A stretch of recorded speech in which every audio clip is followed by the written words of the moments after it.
नमस्कार दोस्तों। आज मैं आपके सामने आया हूं एक ऐसा टॉपिक लेके जो कि थोड़ा कंफ्यूजिंग है। लॉ स्टूडेंट के बीच में ये कंफ्यूजिंग रहता है, लेकिन इसका जो कॉन्सेप्ट है ये अच्छी तरीके से समझने की ज़रूरत है। ये जो टॉपिक है वो है कल्पेबल होमिसाइड एंड मर्डर। तो इस वीडियो को आगे बढ़ाने से पहले मैं आप सबसे रिक्वेस्ट करना चाहता हूं कि इस वीडियो को अंत तक जरूर देखिएगा, ताकि आपको इसका जो कॉन्सेप्ट है, कल्पेबल होमिसाइड का जो कॉन्सेप्ट है, ये पूरा समझ में आ जाए। और इस वीडियो को जितना हो सके शेयर कीजिएगा और मेरे इस चैनल को सब्सक्राइब जरूर कीजिएगा। हम लोग को कल्पेबल होमिसाइड समझने के लिए सबसे पहले हम लोग को समझना पड़ेगा होमिसाइड क्या है और होमिसाइड किस प्रकार के होते हैं, उसको हम लोग को पहले समझना पड़ेगा। ये आप लोग बोर्ड में देख ही रहे हैं।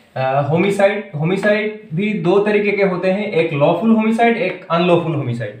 होमिसाइड मतलब होता है किसी एक व्यक्ति से दूसरे व्यक्ति को मारना या फिर किसी इंसान का मृत्यु होना, वो इसमें एसेंशियल है, उसको होमिसाइड बोला जाता है।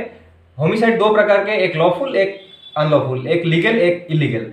लॉफुल होमिसाइड क्या होते हैं? जो जनरल एक्सेप्शंस जो है आईपीसी में, जैसे सेक्शन 76 टू सेक्शन 106 आईपीसी में जो जनरल एक्सेप्शन दिए गए हैं, जैसे कि कोई ऐसा अथॉरिटी जिसको अथॉरिटी मिला हुआ है किसी को मारने का, अगर वो कुछ ऐसा करता है, किसी को अगर मारता है, तो फिर वो लॉफुल होमिसाइड होगा।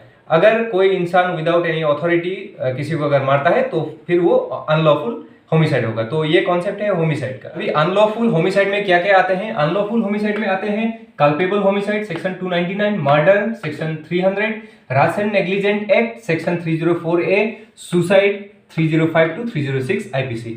अभी हमने समझ लिया कि होमिसाइड दो प्रकार के होते हैं, एक लॉफुल होमिसाइड, एक अनलॉफुल होमिसाइड। और अनलॉफुल होमिसाइड में क्या क्या होते हैं वो भी समझ लिया। अभी हम लोग का आज का जो टॉपिक है वो है culpable homicide and murder. Culpable homicide और मर्डर के बीच में क्या क्या डिफरेंसेस है उसको हम लोग आज इस वीडियो में समझेंगे। अभी सबसे पहले तो हम लोग को जानना पड़ेगा कि एक मर्डर होने के लिए क्या क्या इंग्रेडिएंट चाहिए और एक कल्पेबल होमिसाइड होने के लिए क्या क्या इंग्रेडिएंट्स चाहिए। एक कल्पेबल होमिसाइड कैसे होता है और एक मर्डर कैसे होता है।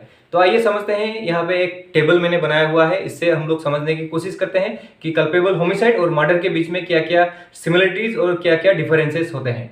कल्पेबल होमिसाइड जो है death caused by one person to another, इसमें कल्पेबल होमिसाइड में भी ये है और मर्डर में भी death caused by one person to another, एक आदमी से दूसरे आदमी का मृत्यु होना जरूरी है। उसके बाद आता है an act with an intention to causing death, an act with an intention to causing death. एक ऐसा काम होना पड़ेगा with intention to causing death, किसी को मारने के लिए इंटेंशन के साथ कोई एक एक्ट करना पड़ेगा दोनों में। उसके बाद आता है with the intention of such bodily injury as is likely to cause death।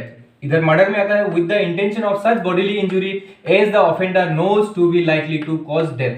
ये दोनों सेंटेंस पढ़ने में आपको सिमिलर लगेंगे, लेकिन इसमें क्या है, इसमें जो प्रोबेबिलिटी है, जो चांसेस है मरने के, इसमें क्या होता है कल्पेबल होमिसाइड में थोड़े चांसेस कम होते हैं, लेकिन मर्डर में जो है उसमें मरने के जो चांसेस हैं वो लगभग 100% होते हैं, श्योर होते हैं। तो यही बेसिक डिफरेंस है। उसके बाद आता है with the knowledge that he is likely to by such act to cause death. उसके बाद इधर आता है with the knowledge that the act is so eminently dangerous that it must in all probability cause death. यही difference है। Murder में क्या होता है, वो जो एक्ट है वो इतना डेंजरस होता है कि उसमें मर्डर होना तय होता है।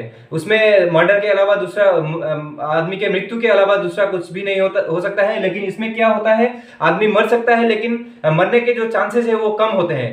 उसके बाद आता है probability of death is less, probability of death is high. यहाँ पे प्रोबेबिलिटी जो चांसेस जो है इसमें कम होते हैं, इसमें ज्यादा होते हैं। All culpable homicide are not murder और all murders are culpable homicide. एक सिंपल सा एग्जांपल देके आपको समझाने की कोशिश करता हूं। पकड़ लीजिए, ए ने बी पे एक पत्थर से सर पे अटैक कर दिया। उसके बाद जो बी है वो मर गए। तो उसके बाद ये क्या होगा, ये क्या हो सकता है, ये कल्पेबल होमिसाइड हो सकता है। ए ने बी पे with intention likely to cause death, उनका वो मर सकते हैं, ये उनको नॉलेज था ए को।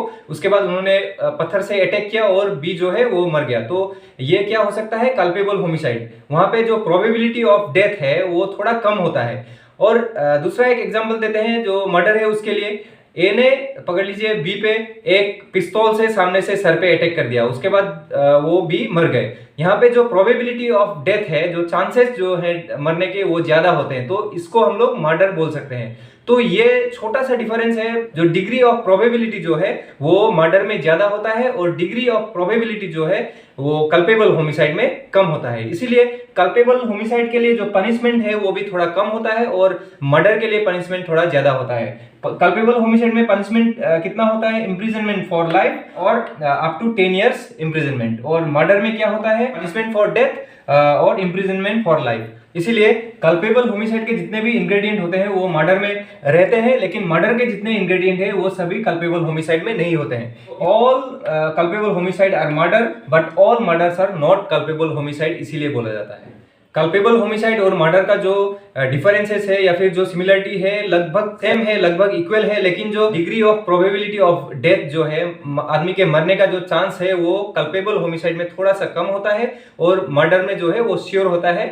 इसीलिए उसको मर्डर बोला जाता है और इसको कल्पेबल होमिसाइड बोला जाता है। तो डिफरेंस इतना ही है, जो मरने के जो चांस होते हैं दोनों में मरना जरूरी है, दोनों में इंटेंशन जरूरी है, दोनों में नॉलेज जरूरी है, लेकिन जो मरने के जो चांसेस हैं इस एक्ट में कल्पेबल होमिसाइड जो है इस एक्ट में कम होते हैं, लेकिन मर्डर जो एक्ट है उसमें थोड़ा ज्यादा होते हैं। तो यही बेसिक डिफरेंस है। तो यही है कल्पेबल होमिसाइड और मर्डर के बीच का जो रिलेशनशिप या फिर डिफरेंसेस जो भी बोले।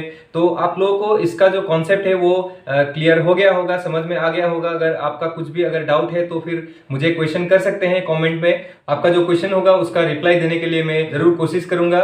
और अगर आपको ये वीडियो अच्छा लगा है, अगर इंफॉर्मेटिव लगा है तो जरूर शेयर कीजिएगा और इस वीडियो को जितना हो सके लाइक कीजिएगा, मेरे चैनल को जरूर सब्सक्राइब कीजिएगा। धन्यवाद।